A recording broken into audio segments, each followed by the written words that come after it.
Doctor Mohammad ইউনূসের আমলে আপনি এখন মাগরিবের পরে বের হতে পারেন না রুমিন ফারহানা, অথচ আপনি আওয়ামী লীগের আমলে ভালো ছিলেন। এই বক্তব্যই প্রমাণ করে আপনাদের মতো লোকদেরকে শেখ হাসিনা বাংলাদেশে হয়তো রেখে গিয়েছে, আবার বাংলাদেশে নতুন করে আওয়ামী লীগ ফেরত আসার জন্য। এর চাইতে আর কিছু নয় রুমিন ফারহানা। আপনি কি শেখ হাসিনার আপন কেউ, যে কারণে নিরাপত্তায় ভুগছেন? আপনি কি শেখ হাসিনার মতো সন্ত্রাস দুর্নীতি চাঁদাবাজদের পক্ষে, যে কারণে নিরাপত্তায় ভুগছেন ব্যারিস্টার রুমিন ফারহানা? আপনি কি বাংলাদেশে মনে করছেন যে আপনি হাসিনার কোনো দালাল কিংবা গোপন সংস্থার সদস্য, যে কারণে নিরাপত্তায় ভুগছেন? না হয় কেন বলছেন? আমি এর মাধ্যমে বলতে চাই, বাংলাদেশের প্রত্যেকটি জায়গায় এখনো শেখ হাসিনার গুপ্তচরেরা বিভিন্ন নামে বেনামে হয়তো বিভিন্ন সংগঠনের মধ্যে লুকায়িত আছে। না হয় এই ধরনের বক্তব্য কোনোদিন হতে পারে না। 5ই আগস্টের এই সরকার হচ্ছে আমাদের সরকার, দেশের সরকার, মানবতার সরকার। 5ই আগস্টের সরকার হচ্ছে ইউনূসের এই সরকার, হচ্ছে বিপ্লবী সরকার, বিপ্লব পরবর্তী আজকের এই বাংলাদেশের মানুষের নেতৃত্ব দেওয়ার সরকার। এই সরকারের ভুল থাকবে, ত্রুটি থাকবে, সব থাকবে, কিন্তু এই সরকার কোনোদিনই শেখ হাসিনার চাইতে খারাপ সরকার নয়, আওয়ামী লীগের চাইতে খারাপ সরকার নয়। আওয়ামী লীগ একটি হত্যা হয়েছে, খাজনার চেয়ে বাজনা বেশি, এটা আসলে বাঙালির মজ্জাগত সমস্যা। আপনি দেখেন, পুলিশ, আর্মি, বিজিবি, র্যাব, তাদেরকে আমরা নষ্ট করলাম, মানে সরকারে যারা ছিল তারা নষ্ট করলো, কিন্তু এক শুভ সকালে তাদের পোশাক পরিবর্তন করে আইডিয়া করা হলো এবার তারা ঠিকঠাক মতো কাজ করবে। আমরা যে কোনো একটা দেশের আইন শৃঙ্খলা পরিস্থিতি স্বাভাবিক রাখা, আইন শৃঙ্খলার অবনতি হলে সেটাকে শক্ত হাতে বন্ধ করা, এবং এই অবনতির সঙ্গে যারা প্রত্যক্ষ কিংবা পরোক্ষভাবে যুক্ত তাদের দল মত, রাজনৈতিক মতাদর্শ, অরাজনৈতিক বিশ্বাস, সকল কিছুকে একপাশে সরিয়ে রেখে কেবলমাত্র তার অপরাধের বিচারটি দেশের প্রচলিত আইন অনুযায়ী হবার কথা। শেখ হাসিনার সবচেয়ে বড় আশ্রয় কেন্দ্র, ইভেন আওয়ামী লীগেরও আশ্রয় কেন্দ্র হচ্ছে ভারত। তো আমরা দেখছি ভারতের যে ক্ষমতাসীন দল বিজেপি, তারা বরাবরই শেখ হাসিনার ইস্যুতে শক্ত অবস্থানে আছে, কিন্তু বিপরীত দল যেটা আছে কংগ্রেস, মানে আপনার যে রাহুল গান্ধী এই মুহূর্তে যিনি আছেন, তার যে দল কংগ্রেস, তো কংগ্রেসের একজন সিনিয়র নেতা এবং পার্লামেন্ট মেম্বার, ওনার নাম হচ্ছে শশী। আসসালামু আলাইকুম দর্শক, নতুন একটা নিউজে আপনাকে স্বাগতম। প্রিয় দর্শক, বেশ কয়েকটি গুরুত্বপূর্ণ ভিডিও নিয়ে হাজির হয়েছি, যার কিছুটা অংশ বিশেষ ইতিমধ্যে ভিডিও শুরুতে দেখছেন।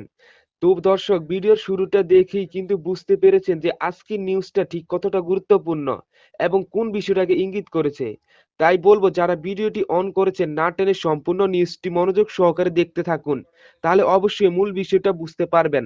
দর্শক, এই বিষয়টা নিয়ে আমি আর বেশি কথা বলবো না, চলুন দেখে আসবো আজকের সেই কাঙ্ক্ষিত ভিডিওগুলো। তবে তার আগে বলবো, যারা এখনো চ্যানেলটি সাবস্ক্রাইব করেননি অবশ্যই চ্যানেলটি সাবস্ক্রাইব করে পাশে থাকা বেল আইকনটি ক্লিক করে দিন। আর যারা ইতিমধ্যে চ্যানেলটি সাবস্ক্রাইব করে রেখেছেন তাদেরকে অসংখ্য ধন্যবাদ। তো চলুন দর্শক, ভিডিওটিতে একটি লাইক দিয়ে আমরা ধারাবাহিকভাবে সবগুলো ভিডিওর আলোচনা দেখে আসি। ডক্টর মোহাম্মদ ইউনূসের আমলে আপনি এখন মাগরিবের পরে বের হতে পারেন না রুমিন ফারহানা, অথচ আপনি আওয়ামী লীগের আমলে ভালো ছিলেন।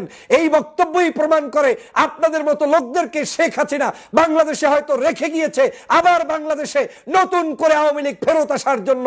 এর চাইতে আর কিছু নয় রুমিন ফারহানা। আপনি কি শেখ হাসিনার আপন কেউ, যে কারণে নিরাপত্তায় ভুগছেন? আপনি কি শেখ হাসিনার মতো সন্ত্রাস দুর্নীতি চাঁদাবাজদের পক্ষে, যে কারণে নিরাপত্তায় ভুগছেন ব্যারিস্টার রুমিন ফারহানা? আপনি কি বাংলাদেশে মনে করছেন যে আপনি হাসিনার কোনো দালাল কিংবা গোপন সংস্থার সদস্য, যে কারণে নিরাপত্তায় ভুগছেন? না হয় কেন বলছেন? আমি এর মাধ্যমে বলতে চাই, বাংলাদেশের প্রত্যেকটি জায়গায় এখনো শেখ হাসিনার গুপ্তচরেরা বিভিন্ন নামে বেনামে হয়তো বিভিন্ন সংগঠনের মধ্যে লুকায়িত আছে। না হয় এই ধরনের বক্তব্য কোনোদিন হতে পারে না। 5ই আগস্টের এই সরকার হচ্ছে আমাদের সরকার, দেশের সরকার, মানবতার সরকার। 5ই আগস্টের সরকার হচ্ছে ইউনূসের এই সরকার, হচ্ছে বিপ্লবী সরকার, বিপ্লব পরবর্তী আজকের এই বাংলাদেশের মানুষের নেতৃত্ব দেওয়ার সরকার। এই সরকারের ভুল থাকবে, ত্রুটি থাকবে, সব থাকবে, কিন্তু এই সরকার কোনোদিনই শেখ হাসিনার চাইতে খারাপ সরকার নয়, আওয়ামী লীগের চাইতে খারাপ সরকার নয়। আওয়ামী লীগ একটি হত্যাকারী, গুমকারী, নির্যাতনকারী সরকার ছিল, জনগণের উপরে একেবারে চরম মাত্রার একেবারে আধিপত্য বিস্তারকারী সরকার ছিল। ওই সরকারকে হটিয়ে আমরা যেই সরকার বসিয়েছি, সেই সরকারকে যেই নেত্রীর পছন্দ হয় না, নিশ্চয়ই ওই নেত্রী শেখ হাসিনার ব্যক্তিগত কারণে, তার কোনো একজন বিশেষ ব্যক্তি ছাড়া আর কিছু নয়। অতএব প্রিয় বন্ধুরা আমার, এই দেশকে রক্ষা করতে হলে দলমত চিনি না, আওয়ামী বিরোধী এই সংগ্রাম আমাদের অব্যাহত রাখতে হবে। হাসিনার দোসরদের বিরুদ্ধে আমাদের লড়াই অব্যাহত রাখতে হবে। আওয়ামী লীগের সকল ষড়যন্ত্র সম্পর্কে আমাদেরকে সজাগ থাকতে হবে। ব্যারিস্টার রুমিন ফারহানা বলছেন যে বাংলাদেশে এখন আর একা একা ঘর থেকে বের হওয়া যায় না, রাস্তাঘাটে হাঁটতে নাকি তার সন্ধ্যার পরে মানুষ প্রয়োজন হয়। এমন এক বিভীষিকাময় বাংলাদেশের পরিস্থিতি যে রুমিন ফারহানাকে এক জায়গা থেকে আরেক জায়গায় যেতে হলে একা একা আর তিনি পারছেন না, তাকে মানুষ ছাড়া চলা দুষ্কর হয়ে দাঁড়িয়েছে তার জন্য। তার মানে তার জীবন এখন শঙ্কিত, তার চলাফেরা এখন লিমিটেড হয়ে যাচ্ছে, জনগণকে তিনি ভয় পাচ্ছেন, কে কোন জায়গা থেকে কিভাবে কি দুর্ঘটনা ঘটিয়ে ফেলেন সেগুলো নিয়ে তিনি একেবারেই জনসম্মুখে তথা লাইভে আপনার টক শোতে উন্মুক্ত করে দিলেন যে এই সরকারের সময় এরকম একটি খারাপ পরিস্থিতি বিরাজ করছে। কোন সরকারের সময়? যেই সরকার 5ই আগস্টে জুলাই বিপ্লবের চেতনা ধারণ করে একটি অভ্যুত্থান, একটি বিপ্লব, একটি চেতনার উপর ভিত্তি করে প্রতিষ্ঠিত হয়েছে, সেই সরকারের সময় রুমিন ফারহানার জীবন নিরাপদে নেই। রুমিন ফারহানার জীবন নিরাপদে কখন ছিল? শেখ হাসিনার যে 16 বছর ছিল সেই সময় তিনি নিরাপদে ছিলেন, সেই সময় তিনি সংসদে ছিলেন, সেই সময় তিনি বাসা বাড়ি টকশো রাস্তাঘাট সব জায়গায় তিনি চলতে পারতেন, রাজনীতি ভিন্নভাবে করলেও তার কোনো নিরাপত্তার সমস্যা ছিল না। কিন্তু এই রুমিন ফারহানারই আমরা দেখেছি যে তার উপরে যখন তিনি ছাত্রদের আন্দোলনে যোগ দিতে একটি জায়গায় এসেছিলেন শহীদ মিনার, সেই দিন তার বাসায় যে আক্রমণ করা হয়েছে তিনি সেখানেও বলার চেষ্টা করেছিলেন যে তার উপরে গুন্ডারা আক্রমণ করছে, এবং সেই সময়টা কিন্তু ডক্টর মোহাম্মদ ইউনূসের সরকার না। তিনি বলছেন এগুলো আওয়ামী লীগ কিংবা ওদেরই, আবার পরক্ষণে বলছেন যে এদের দলীয় পরিচয় নাই, এরা আওয়ামী লীগও না। তার মানে ওই সময়ও তার বক্তব্যে একটু আওয়ামী প্রীতি ভাবটা দেখা গিয়েছে। মানে যারা তার উপরে আক্রমণ করতে এসেছে আওয়ামী লীগের সময়ও, তারা মূলত দলের কেউ হইতে পারে না, দল হইলে তো এরকম আক্রমণ করতে পারে না। মজ্জাগত সমস্যা। আপনি দেখেন পুলিশ, আর্মি, বিজিবি, র্যাব তাদেরকে আমরা নষ্ট করলাম, মানে সরকারে যারা ছিল তারা নষ্ট করলো, কিন্তু এক শুভ সকালে তাদের পোশাক পরিবর্তন করে আইডিয়া করা হলো এবার তারা ঠিকঠাক মতো কাজ করবে। আমরা যে কোনো একটা দেশের আইন শৃঙ্খলা পরিস্থিতি স্বাভাবিক রাখা, আইন শৃঙ্খলার অবনতি হলে সেটাকে শক্ত হাতে বন্ধ করা, এবং এই অবনতির সঙ্গে যারা প্রত্যক্ষ কিংবা পরোক্ষভাবে যুক্ত তাদের দল মত, রাজনৈতিক মতাদর্শ, অরাজনৈতিক বিশ্বাস সকল কিছুকে একপাশে সরিয়ে রেখে কেবলমাত্র তার অপরাধের বিচারটি দেশের প্রচলিত আইন অনুযায়ী হবার কথা, এটাই একটা সভ্য রাষ্ট্রে হয়ে থাকে। আমার দেশে এগুলো হয় না। আমার দেশে হয় বড় বড় কথা, লুকিং ফর শত্রুজ কিংবা ডেভিল কি অপারেশন ডেভিল হান্ট, এইসব অদ্ভুত অদ্ভুত কথা। আমরা না আসলে ক্লান্ত জাতি হিসেবে, আমি ব্যক্তিগতভাবে বাংলাদেশের একজন নাগরিক হিসেবে আমার এখন সত্যিই খুব ক্লান্ত লাগে। দেখুন নিকোল, গাজীপুরে যে ঘটনাটা ঘটেছে সেই ঘটনায় কারা ঘটালো, কারা মদদ দিল, কারা সেটাতে উস্কে দিল, এবং কেন মাঠে পুলিশ এবং সেনাবাহিনী মোতায়েন থাকা সত্ত্বেও এই ধরনের ঘটনা ঘটতে পারলো, সেটা স্বরাষ্ট্র উপদেষ্টার বের করার কথা, তাই নয় কি? কিংবা ধরুন 32 নম্বরে 2 দিন যাবৎ একটি বাড়ি ভাঙা হলো, মাটির সঙ্গে মিশিয়ে দেয়া হলো, আগুন দেয়া হলো, এবং মানে এক ধরনের উৎসব মুখর পরিবেশে পুরো ঘটনাটি ঘটলো, এবং তারপরে আমরা দেখলাম সরকার নিন্দা জানাচ্ছে।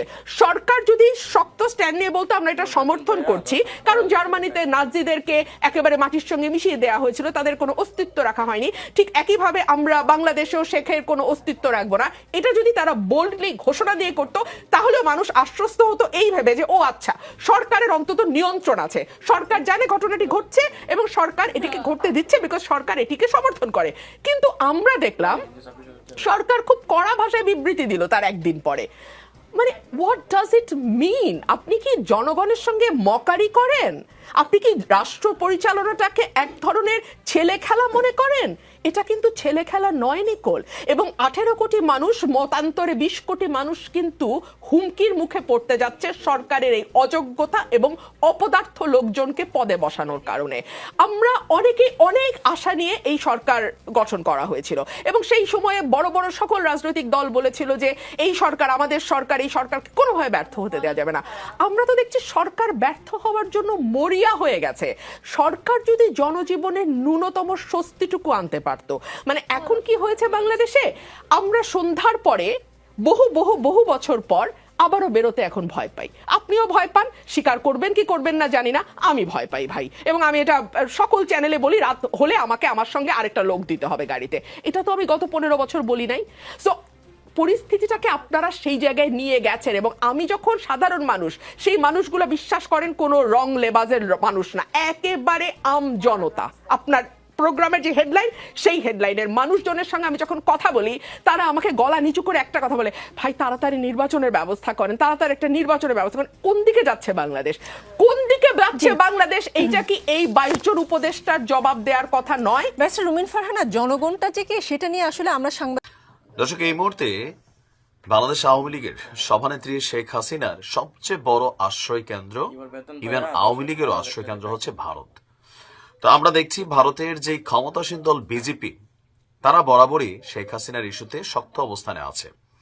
কিন্তু বিপরীত দল যেটা আছে কংগ্রেস, মানে আপনার যে রাহুল গান্ধী এই মুহূর্তে যিনি আছেন, তার যে দল কংগ্রেস, তো কংগ্রেসের একজন সিনিয়র নেতা এবং পার্লামেন্ট মেম্বার, ওনার নাম হচ্ছে শশী থারু, তার এই বক্তব্য ঘিরে এই মুহূর্তে ভারতীয় যেমন তোলপাড় বিষয়টা নিয়ে বিজেপি সরকার চাপের মুখে বিপদে পড়তে যাচ্ছেন শেখ হাসিনা এবং বাংলাদেশ আওয়ামী লীগের ওইখানে যারা আছেন নেতাকর্মী সম্ভবত।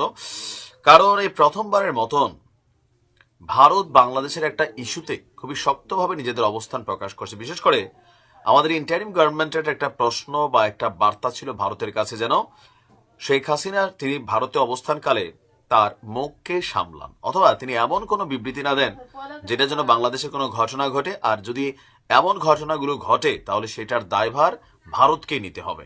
ভারতের যে কূটনীতিক বাংলাদেশে আছেন তাকে ডেকে কিন্তু এই বিষয়ে একটা বার্তা দেওয়া হয়েছিল, খেয়াল আছে নিশ্চয়ই আপনার। 5ই ফেব্রুয়ারির ঘটনাগুলোকে কেন্দ্র করে সরকারের পক্ষ থেকে এই পদক্ষেপটা নেওয়া হয়েছিল। এরপরই আমরা দেখলাম যে আজকে ভারতের পার্লামেন্টে এই কংগ্রেস নেতা শশী থারুর তিনি বলছেন সাবেক প্রধানমন্ত্রী শেখ হাসিনার বক্তব্যগুলো ভারতের জন্য জটিলতা তৈরি করছে। দর্শক, তার বক্তব্য হচ্ছে ভারতের উচিত এটা বুঝিয়ে দেওয়া কাকে, বিশ্বকে এবং বাংলাদেশকে, যে তারা কোনো নির্দিষ্ট দল বা গোষ্ঠীর চেয়ে, নির্দিষ্ট দল বলতে আওয়ামী লীগকে বোঝাচ্ছে, গোষ্ঠী বলতে আওয়ামী লীগকে বোঝাচ্ছে, যে গোষ্ঠীর চেয়ে সব বাংলাদেশের মানুষের প্রতি, মানুষের কল্যাণের প্রতি প্রতিশ্রুতিবদ্ধ। অর্থাৎ ভারতের সাথে বাংলাদেশের সম্পর্কটা হবে রাষ্ট্র টু রাষ্ট্র, কোন স্পেসিফিক দল বা ব্যক্তিকে কেন্দ্র করে নয়। ইভেন তিনি বাংলাদেশ ইস্যুকে স্পর্শকাতর ইস্যু হিসাবেও উল্লেখ করেছেন এবং তিনি ভারত সরকারকে সতর্ক করে বলছেন যে প্রতিবেশী দেশটিতে, মানে বাংলাদেশে যদি শত্রু ভাবাপন্ন সরকার ক্ষমতায় আসে তবে ভারত খুব ঝুঁকিতে পড়তে পারে। তো কি ঝুঁকিতে পড়বে? সামরিক দিক থেকে ভারত আমাদের থেকে অনেক দূরে গিয়ে, তবে ঝুঁকির সেটা হচ্ছে 7 সিস্টার্স। তিনি এই বিষয়টাকে মেনশন করেছেন। তিনি বলছেন যে আমাদের সবখানে এই ধারণা দেওয়া উচিত যে বন্ধু ভাবাপন্ন প্রতিবেশী হিসাবে কোন নির্দিষ্ট রাজনৈতিক দল বা সম্প্রদায়ের প্রতি আমাদের উদ্বেগের চেয়ে আমরা প্রতিশ্রুতিবদ্ধ বাংলাদেশের জনগণের কল্যাণের প্রতি। তিনি বলছেন একটি নির্দিষ্ট দেশকে শাসন করবে আপনি তা ঠিক করতে পারেন না, আপনাকে তাদের সঙ্গে কাজ শিখতে হবে এবং এটাই আমাদের করতে হবে। তিনি বলছেন যে আমি মনে করি বাংলাদেশে যা যা ঘটছে তা আমাদের নিবিড়ভাবে পর্যবেক্ষণ করতে হবে, যেহেতু তাদের অবস্থান আমাদের পাশেই। আমি মনে করি না বাংলাদেশের বর্তমান অন্তর্বর্তী সরকারকে শত্রুতা ভাবাপন্ন বলা যায়, তবে একই সঙ্গে কিছু সতর্কতাও বজায় রাখতে হবে। এবং তিনি বিজেপি সরকারকে যে বক্তব্যটা দিয়েছেন তার বক্তব্যের সপক্ষে কংগ্রেসের অনেকেই টেবিল চাপড়িয়েছেন, ইভেন সহমত প্রকাশ করেছেন। এখন এটার মেইন কারণটা হচ্ছে যে এই মুহূর্তে ভারত এবং বাংলাদেশের মধ্যে রাষ্ট্র টু রাষ্ট্র কিন্তু সম্পর্কটা অনেক তলানির দিকে। বাংলাদেশ এখন পাকিস্তানের দিকে ঝুঁকছে, বাংলাদেশ এখন চীনের দিকে ঝুঁকছে, ভারতের চিরশত্রু হিসেবে যারা চিহ্নিত। তো সেই জায়গায় প্রতিবেশী চাইলে আপনি বদলাইতে পারেন না। কোন নির্দিষ্ট দলকে সাপোর্ট করলে সেটা ভারতের জন্য অকল্যাণকর হবে। ইভেন আমাদের উপদেষ্টা থেকে শুরু করে প্রধান উপদেষ্টা বা বিভিন্ন রাজনৈতিক দলের বক্তব্যগুলো অবশ্যই ভারত খুব ফোকাস দিয়ে শুনছে। এখন এটা হচ্ছে ভারতের বিরোধী দলের বক্তব্য, ক্ষমতায় যারা আছেন তাদের বক্তব্য কি, তাদের বক্তব্য হচ্ছে তারা শেখ হাসিনাকে ফেরত দিবে না, অথবা শেখ হাসিনা যে বক্তব্য দিচ্ছেন এটার সাথে ভারত সরকারের কোনো সংশ্লিষ্টতা নেই। কিন্তু বাংলাদেশ সরকারের বক্তব্য যেহেতু ভারতে বসে তিনি বক্তব্য দিচ্ছেন, এক্ষেত্রে ভারত তার দায় এড়াতে পারে না। কিন্তু ভারত সরকার এটাকে কাউন্টার করছে পররাষ্ট্র মন্ত্রণালয় থেকে, যে তিনি আসলে ভারতীয় কোনো টেলিভিশন চ্যানেল, কোনো মিডিয়া, কোনো কিছুকে ব্যবহার করে তিনি বক্তব্য দিচ্ছেন না, অন্য ধাঁচে আমেরিকান প্ল্যাটফর্ম মানে ফেসবুক